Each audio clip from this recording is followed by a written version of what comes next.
Hello viewer and welcome to this program, Hope Special. We are glad that you are watching, and of course in this world we have a variety of careers. We have very many careers that you can choose from if you are a student, and many people are working in various industries. And today we are going to be talking to people from the aviation industry. We are talking to two pilots, and if you are a student, then you better stick to your screen and listen to what they are saying, because I guess you want to know, what do I do if I want to be a pilot?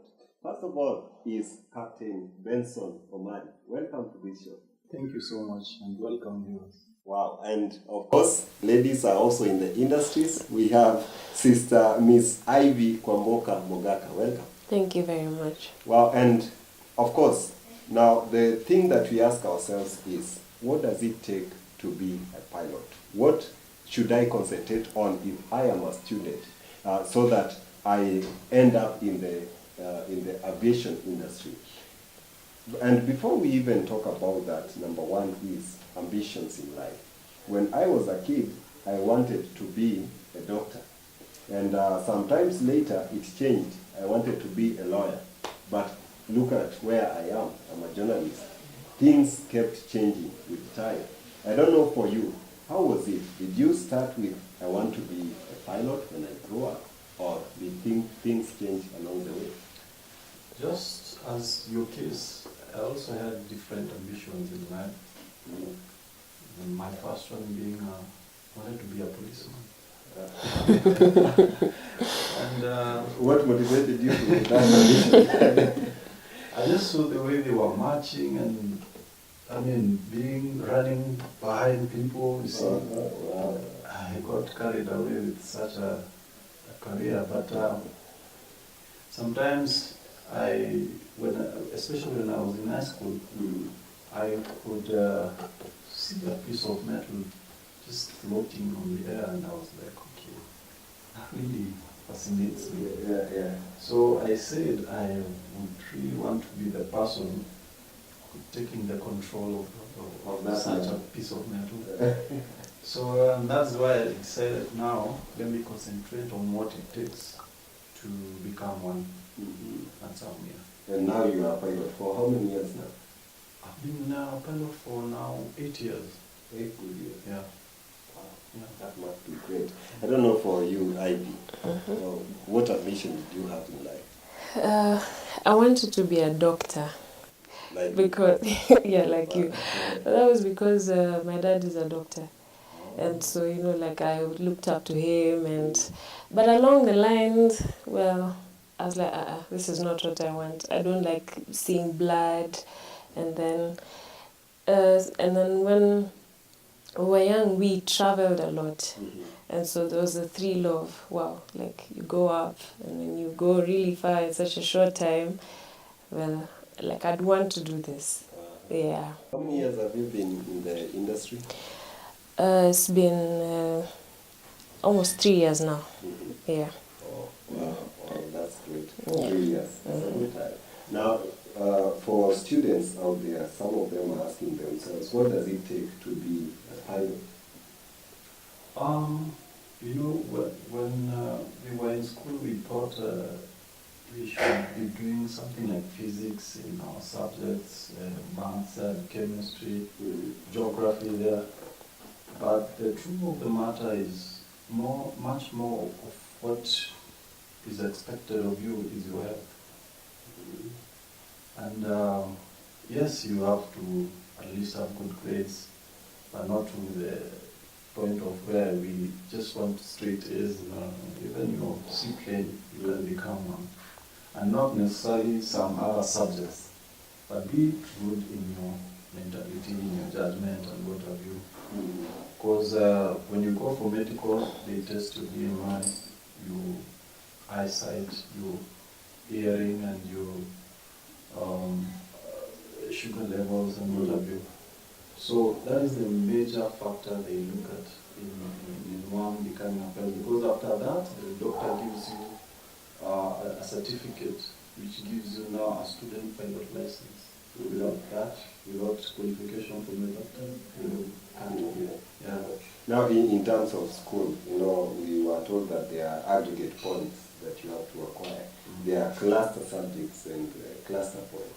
So in medicine, because I was really keen on it, is number one, you have to be good in biology and chemistry, because you need to go to the labs, you need to understand the human biology, the physiology, and other things. So there were 4 subjects that were very crucial, of course: language, biology, chemistry, and I think it was mathematics. In piloting industry, which are the major subjects to be concentrated on? What I can say is maths and your English, because you have to calculate and know how to communicate as well. Maybe geography, but not necessarily. Maybe and physics. When you go to the class, they start teaching you as someone who has never been taught such subjects. But now, maths, English, that's basic. Everyone would look at. But this other one comes as a backup. Because, for example, I see if at my age, long kitambo, I didn't have money to do piloting. At my 40s or 50s, now I have money and I want to do piloting. They can't ask me, where is your certificate? Did you do chemistry or those time? Yeah. Did you do geography? Sure. So they will assess my medical, and from there, go to the class. There is what we call ground school. You teach, you taught all the subjects. Then after that, there is exams. Once you pass, because the pass mark is around 70. Yeah, 70. And then from there, now you start your flying, which is now practical. All right. And now let's talk about IB. Let's talk about the training session. How long does it take? What are the financial implications and such things? I wouldn't want to give a definite period of time, because we build hours. So you aside from the ground school, then now you have your flight trainings, which for the private pilot license, you need a minimum of 40 hours. Some say 45, so could go with 45. And then the cost is some schools charge 16,000 per hour, others 17. Also depending on the type of aircraft you're training on. So you have classes of aircraft that are studying for these? Yeah. Yes. When training, we most times we use the Cessna 152. It's a 2-seater, and the Cessna 172, which is a 4-seater. So the 4-seater, of course, is bigger, and then so it's more expensive. So it's 16,000 and then 17,000. Yeah. So maybe cumulatively in terms of finance, is it too expensive, or is it something that is affordable to control? Well, it's not cheap, but like if you jipanga, then yeah, you can do it. But eventually, after employment, you'll be able to. It comes back. What makes it looks expensive is just because it requires a shorter time to finish a certain license. And for example, the first license, you give them 9 months after you do your ground, which now when you calculate 45 times, for example, 16,000 in 9 months, this is expensive. But when you look at with a person who is doing medical, maybe para, she's even, or he or she is even paying expensive than what you're paying. Yeah. So it is a matter of time. So in as much as we are commanding our own time, but there's a time, because we are also regulated by the Kenya Civil of Aviation. So they require at a certain point to have finished your studies. Yeah. Now, you said you've been in this industry for 8 years now. So which are some of the categories of the aircraft that you have flown so far, and which is the biggest one that you've ever flown? In terms of capacity, I think, I don't know if that's how you classify it. Mm-hmm. There's what we call, there's commanding, or flying while commanding, and there's being a first officer to a captain. That one you can even go with what you call the Fokker 50, which carries the Fokker 50, which carries 50 passengers. But now when for me, I've commanded, there's what we call a Kenya.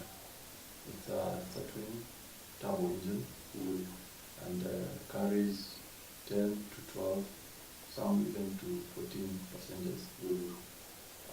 That is what I command in the caravan. Yeah. Caravan? The caravan, it's a single engine and has a capacity of 14 passengers, some 12. Depends on the manufacturer. Okay. Yeah. And which is your range? Well, I've just flown the 152 and the 172. Okay. Yeah. That's great. And now, let's talk about the people that are on board. You know, like if I compare with a driver on our roads, they are responsible for the lives that they carry on that bus or a matatu or whatever they are using. Now, when it comes to the aircraft, to me it's even more dangerous than on the road, because you are on air. And I know there are a lot of challenges that you might be facing there. Of course, we'll talk about the challenges later. But how does it feel knowing that you are responsible for all these lives on board, and if I do any mistake, I might end up the lives of all these people, and you know what it means, a disaster for all their families and whatever.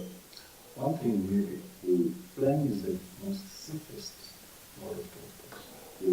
Yeah. Some of us don't want to step near the aircraft. Because you are height phobia, maybe that's why. But it's the most safest. Because when there are, at all time, there are a million people in the skies. A million people in the skies. And when you compare it with road transport, I mean, there are so many accidents. Sure. And that's why you get my argument. Sure. And you asked about us being responsible of the lives that we carry. Yeah, it's true. And once you have just taken off, both the judge, the policeman, you're everything. For example, even if you are a policeman and you have your own pistol, and you want to take care of it, you give it to me. You will have to take it once we land. I take care of everything about it. So, eventually you can be the most dangerous people. Yeah, dangerous, because all the decisions I make, they're just coming from me. And that's why we had an accident recently, like 2-3 years ago, of a pilot. His A4 had gone to the roof, and now the captain had his own ulterior motives. Just, did what alifungia the A4, and he wasn't able to come back to the cockpit. So and he just dived the aeroplane, and all the people that in the aircraft died.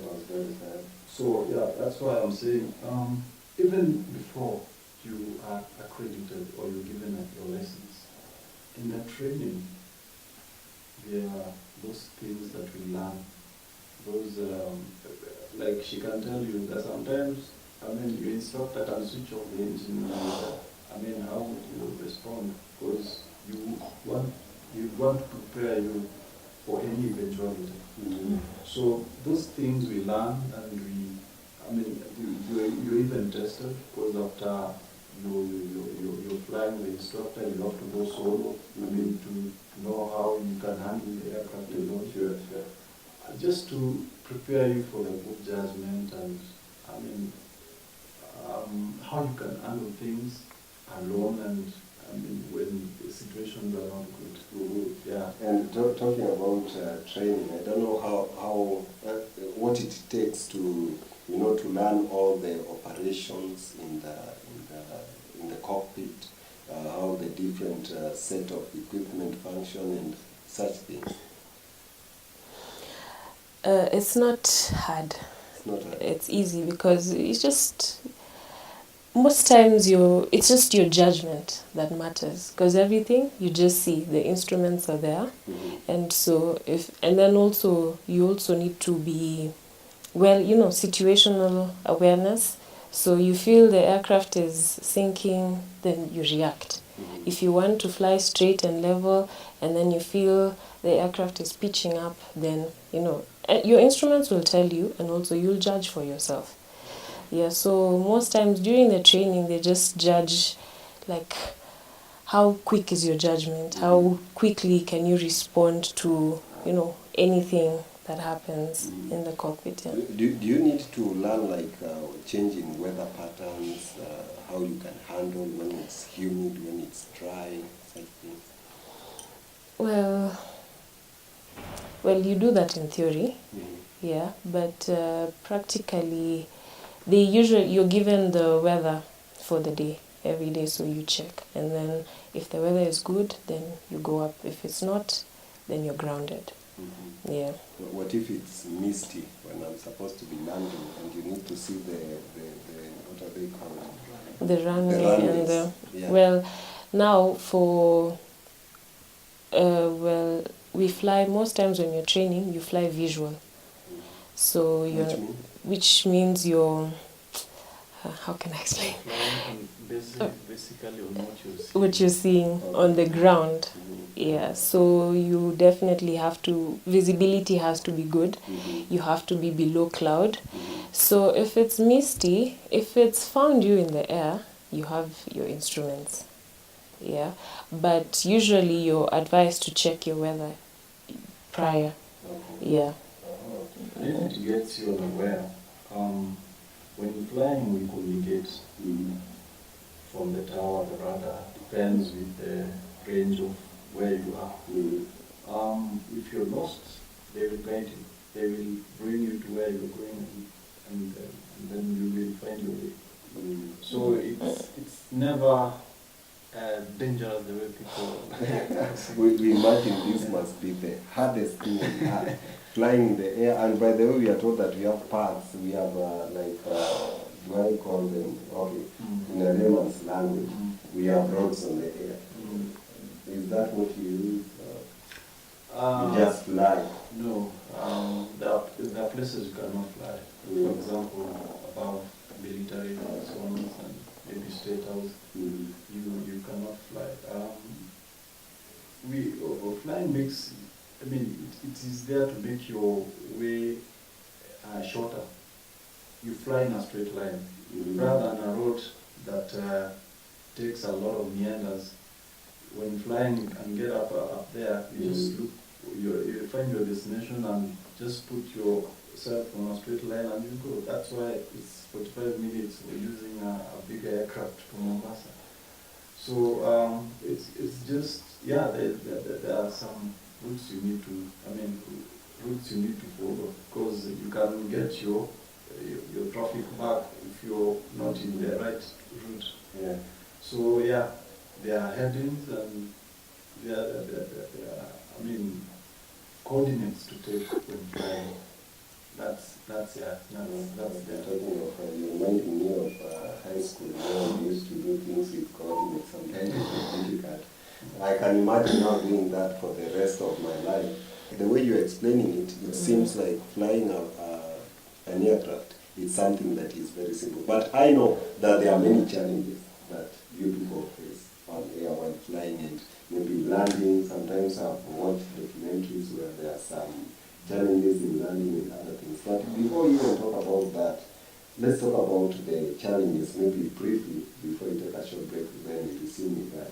What are some of the major challenges that you people experience while in the flying industry?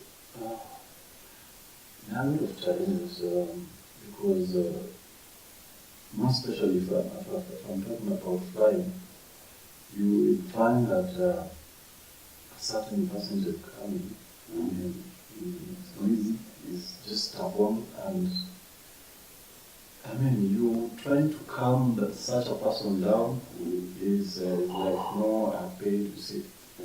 And there are some people who we call them, okay, the VIPs. You tell them, at a certain time we cannot go to a certain place. Because then they feel that they are who is who in this country. They will tell you, let's go now. Everything. Yeah, and you being a pilot, you have to judge it by yourself, because there are some things they'll be dangerous not only to yourself but to other people as well. Because flying, you will take into the aircraft up. You never know where something can go wrong, and maybe down there it's just a family or streets or whatever. So the challenges in flying, there are challenges also in our own in companies as well, because it takes you a lot of time to gain your hours. For example, if you want to fly a caravan, some companies will tell you that we need you to have like 500 hours, just from your school. I mean, you can fly that thing when you're given. It's only that now you're trying to imagine where you can get the additional 300 hours at this time, and you're like, oh God, happening. But somehow, if you're prayerful, I mean, God brings you where you want. Yeah. So there is also things to do with experience and other things, like what they demand from us in the other career. One thing, talking about experience, with the aviation is different. It's the rating. If I'm rated to drive a Toyota, let's say a Nissan, we used to call this it's a caravan, so we call it a Nissan. If you're rated to drive that, that's the only thing you drive until you are rated to other cars. Obviously, that's what applies in flying. So if I'm flying a caravan and I want to go to Africa, I have to be rated, and I have to be cleared at the end of certain hours.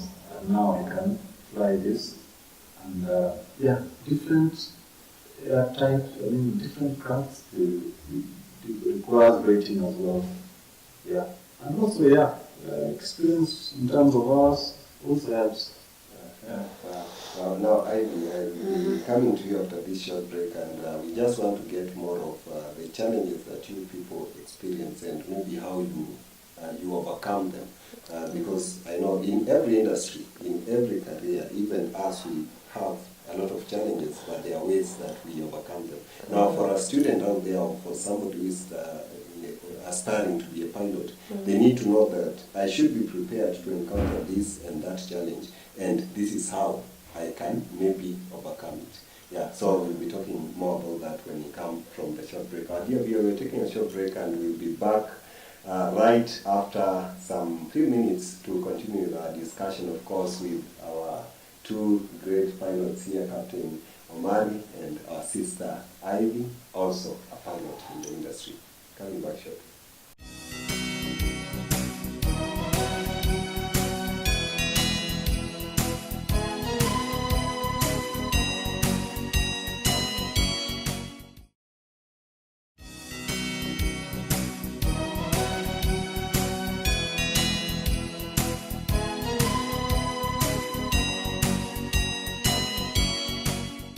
Welcome back, dear viewer, to Hope Special. We are glad that you are back with us, of course, as we talk to people from the aviation industry. We are talking to Captain Benson Omari and pilot Ivy Kwamboka. Welcome back to the show. Thank you so much. Thank you. And of course, before we took a short break, we were talking about the challenges that you people experience and what those who are aspiring to join the industry should be prepared actually to meet, to encounter, and how they should be able to solve them.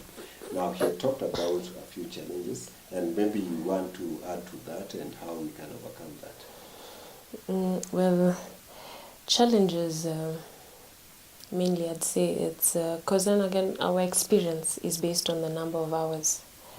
And there's competition, of course. And so many times you're told you need this number of hours, you need this type of rating, and it's like I had said earlier, it's usually like you have a plan for yourself, you know. So I need this number of hours, and sometimes I'd say like what I find is the biggest challenge is usually the weather. And so sometimes you find the weather is so bad, but you need hours. And we've managed to know our weather pattern. And so when weather is good, then you make sure you fly a lot, you know, you accumulate your hours. So that when at least weather is bad and you get maybe like an hour a day, then that's okay. Yeah, then, yeah, I guess that's it. The rest he said. And talking about, you're saying you make sure you fly a lot when the weather is good. Are you the one who can determine I want to fly a lot this month? No. Okay, I'll speak as a student. And you're in school, the aircrafts are there available, and if you have money, then you make a plan with your instructor. So you have a sort of timetable. And then you have like the syllabus is like divided into exercises. And so basic stuff, and then you go and, yeah, so as you're moving forward, you have your plan with your instructor, and then you make sure that you stick to it. So, yeah, it's you to determine. You can determine.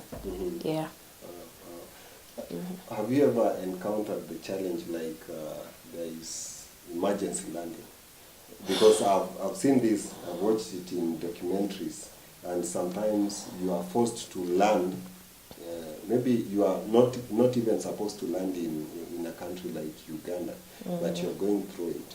So you find that your aircraft has a problem, and maybe mechanical or somewhat anything else, and then you want to land emergency.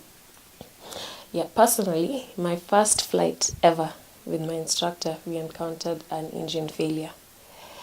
And, well, by then I didn't know what was going on, but he took control. And then there's a procedure you follow, which later on you learned. But then again, I guess I was lucky enough that I learned like early in the system.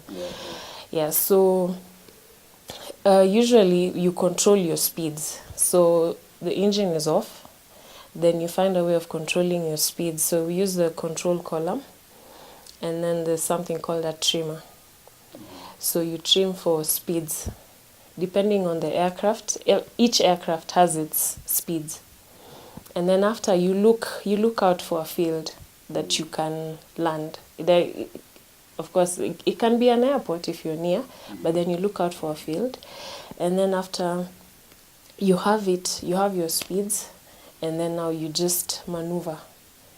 In the process of maneuvering, then you check to find out what the problem is. And so you check if it's the fuel, you check if it's the mixture you haven't set right. You check if the master is the one that controls like the electricals. And then after, if you can't identify, you switch all of them off. But you leave the master on because you'll need the flaps. When landing, most times you land using flaps. And so during this, you still, while doing all this, you're still watching out for your field and making sure that you can make it. And then you communicate on the radio. It's a mayday call, and then you report using you say your aircraft registration, the problem you're encountering, how many souls on board you have, and your intention. And then, of course, because it's an emergency, you're given priority. And then now you just continue. What if there's no field by there? I'm trying to imagine somewhere in a forest, and this aircraft is big, and you don't know whether there are potholes and some whatever is in the field there. What if you have such challenges again on the ground? It will be difficult. Well, I guess you may need to add on that, and then maybe we've also seen of in some movies where we have terrorism on aircraft. When people come in, but they have the intention, as you say, and then something happens, you discover, oh, these are terrorists, and they will start with frightening your passengers on board. Yeah, passengers on board and such things. How would you handle that? Well, they happen so many of them in the movies. In reality, it's one of them. Before you even get to the aircraft, you are screened. They have to know, because much of the flying is done on ground. Flying is just 30% of it. Much of it is done on the ground. For planning and what have you, everything is done on the ground. So even the passengers themselves, they have to be very well screened on the ground. So by the time they are getting there, or by the time they are carrying the belongings there, you already know what they are carrying, what they have basically. For example, that happens. In our modern aircrafts, there's what we call, the cockpit is closed only for only the two pilots, and they can as well, if, for example, the other aircraft have marshals, they can get access, or the head pass or someone they call it that, but it's not for the other passengers. So it would be difficult to find a passenger who's threatening to come and threaten the cockpit. And the other thing is, these Airbus aircrafts, the new ones, right now they have so many computers. For example, if you try to land it badly, it will just put the throttle on and go up until you come to land correctly. So that's how they are. Others, if you try to dive, they'll just tell you no, you are going the wrong direction. Just roll up and continue with the journey. So as time goes by, the technology also advances, and it makes it even safer for the passenger, because what we are looking at the end of the day is the safety of those who are flying. If it is not handled well at the ground, then it brings a lot of disturbance where you're flying. Yeah. And you've not encountered any such cases of tourism. I hope you don't. Because it's something that, okay, based on what I've had, it will be very dangerous. Yeah. Now, let's talk about the countries. Different countries obviously have different regulations in terms of how they operate their own aircrafts, their own airports, and other things.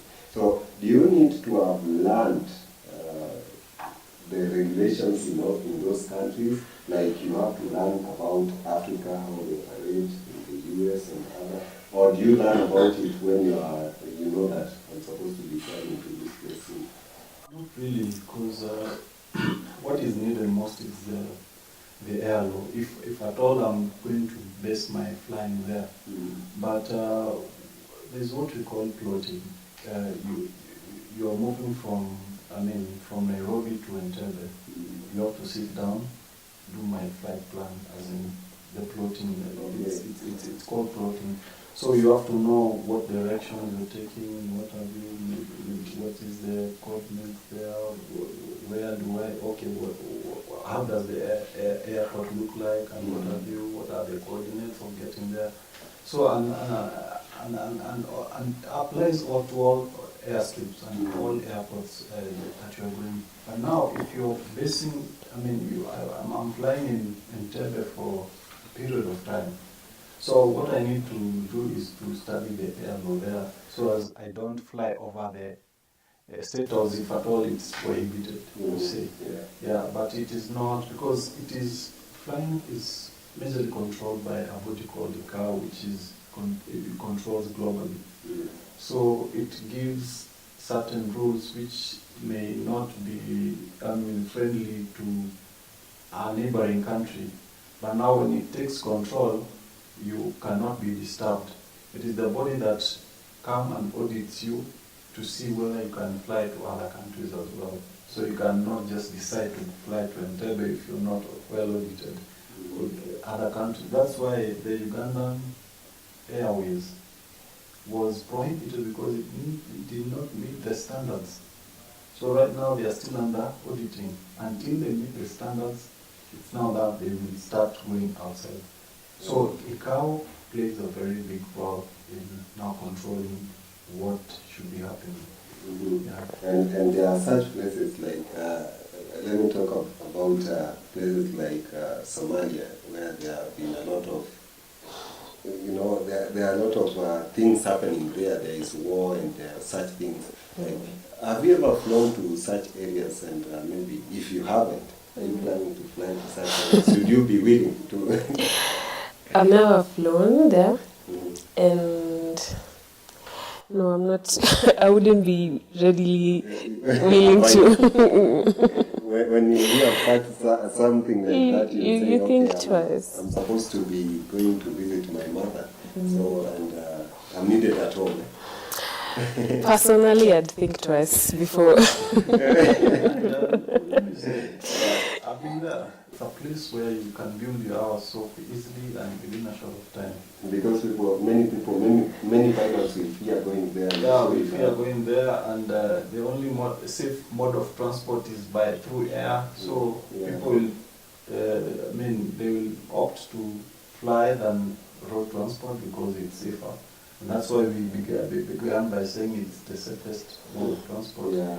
So you find a lot of work there, much more of work than even in our country, because now business has to go on. Yeah, people have to move around. And it's a war-zone country, which means you also looking for money, so you pay well. Hey, but okay, that is dangerous. Anyway, now, how is your schedule like in the industry? Are you usually too busy? I'd say it depends on where you work and what you're doing. Yeah. So you can be too busy, other times you can be free.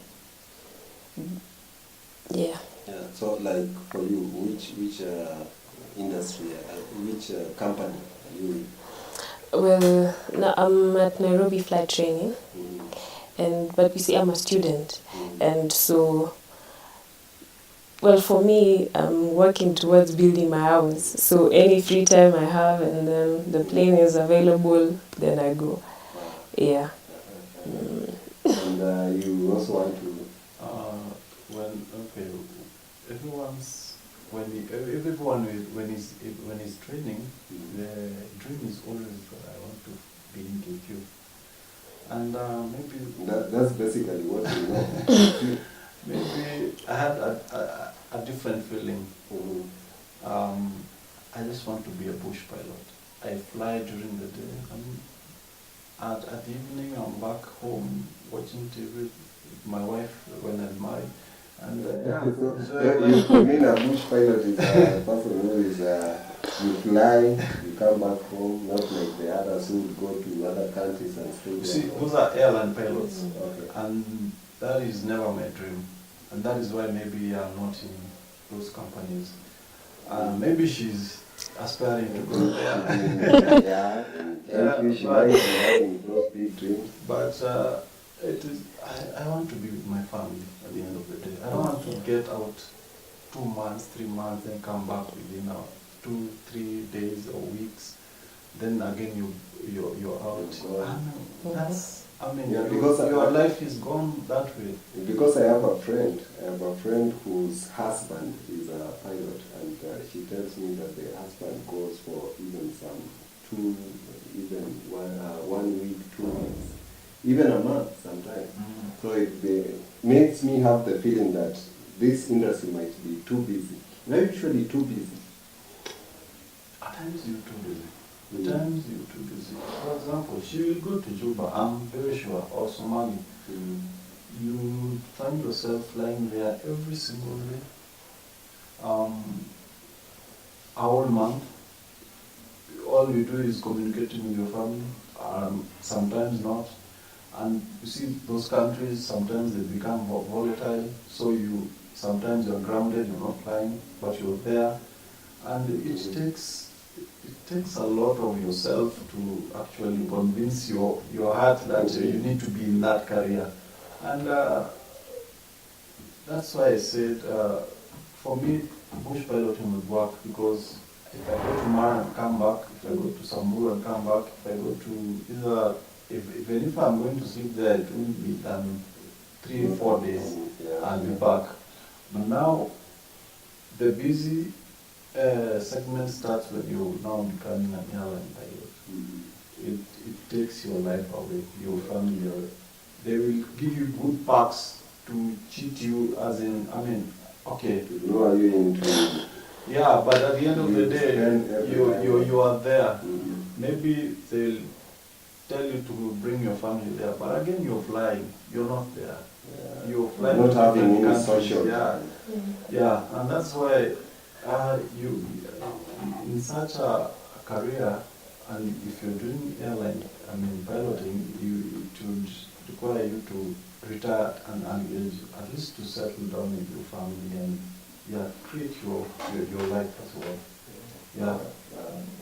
Okay, so for you right now, because you are saying you are a bush pilot, you still have that time to socialize. Yeah, I still have that time. Yeah. And of course, you haven't gotten too busy. You still have time to catch up even with your family and other people. Yeah. But sometimes when you are in the big airlines, then it can be quite.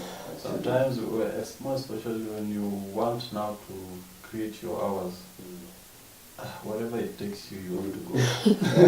Now, let's just give an inspiration to our brothers and sisters, the small ones watching in secondary school, in primary school. They are watching, and maybe you talk to the boys as she talks to the guys. We go first. Your inspiration to them. Just look directly into the camera and talk to them. I want to tell each and every young boy outside there, whether you're in school, whether you are at home, you finished your studies, and maybe you are like what you want to be, or maybe you've decided to become a pilot and you don't know where to start. It's simple. Nowadays we have technology. You can go through your phone and maybe try to look for a school called Nairobi Flight Training Center, or any other school that you will wish yourself to be in, and try to see what they require. They say it is expensive, but it is not expensive if it is your career that you want to pursue. So I'm urging each and every person out there, flying is the very, very best career that you can do, and you should not kill your dreams. Come and pursue your dreams. At the end of the day, we want to see many more pilots, many young pilots like her, and we would want also to engage ourselves in a forum or in a career that it would also uplift our Christianity. So come and join. And if you feel like you want to ask any question, maybe you can contact the numbers that you can be on your screen. Yeah. And at the end of the day, they will reach us and we will contact you and we will move from there. Wow, wow. And you know, some may say, this is a man's career. This is somewhere that me as a lady, I can't make it there. You know, talk to the girls. Well, it's not a man's career because we wear trousers. We're good thing is we're evolving as people, and so women are getting even more opportunities, and so as jikaze, just come join us. Make sure your grades are not so good. I mean, not so bad. Sorry, let them be good. Yeah, and then when you come, have goals. Have goals. Make sure you work towards them. No lie, men are of course given more opportunities, but then that means we have to work twice as hard as men do. But still, it's for us, and we're growing. Just join us. Wow, great, great. And of Yeah. course, that was basically the reason why she had to be here, to inspire you as little girls, our sisters out there, that you can also make it in the aviation industry. You can be great pilots and fly all these planes that you see. I know what you know is things like the big aircrafts like KQ. You can also get there and be a captain like he is. And you know, when he talks, he's already a captain, so what he talks is really the thing. So we really want to thank you for being with us on this show. I hope that you have been inspired, especially for all the students out there. Just having a moment with people in the airlines industry, and really, my guest, I want to appreciate for your coming. For he was flying yesterday before he arrived here. He's just from flying. Then he came to the show, and equally she was on another flight. So thank you very much for coming. May God bless you. And of course, our viewer, thank you very much for viewing. May God bless you. Until next time, I'm Nixon Platinum.